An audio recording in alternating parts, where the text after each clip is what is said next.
வாடிப்பட்டி அருள்மிகு ஸ்ரீ பாலதண்டாயுதபாணி திருக்கோவிலில் 104ஆம் ஆண்டு வைகாசி விசாகம் திருவிழா நடைபெற்றது. மதுரை மாவட்டம் வாடிப்பட்டியில் அமைந்துள்ள அருள்மிகு ஸ்ரீ பாலதண்டாயுதபாணி திருக்கோவிலில் 104ஆம் ஆண்டு வைகாசி விசாகம் திருவிழா அதிவிமர்சையாக நடைபெற்றது. முதல் நாள் நிகழ்ச்சியாக பால்குடம் ஊர்வலம் மற்றும் பூக்குழி இறங்கி பக்தர்கள் தரிசனம் செய்தனர். இரண்டாம் நாள் நிகழ்ச்சியாக ஸ்ரீ பாலதண்டாயுத சுவாமி பட்டு பல்லாக்கில் எழுந்தருளி பக்தர்களுக்கு காட்சியளித்தார். மூன்றாம் நாள் நிகழ்வாக பூப்பல்லாக்கில் எழுந்தருளி ஊர்வலமாக பக்தர்களுக்கு காட்சியளித்தார்.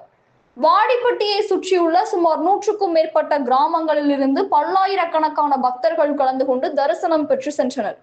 வாடிப்பட்டி காவல் நிலைய ஆய்வாளர் தலைமையிலான போலீசார் பாதுகாப்பு பணியில் ஈடுபட்டிருந்தனர். அண்மை செய்திகளை உடனுக்குடன் தெரிந்து கொள்ள நமது கனவு தமிழகம் செய்தி சேனலை பாருங்கள். நன்றி.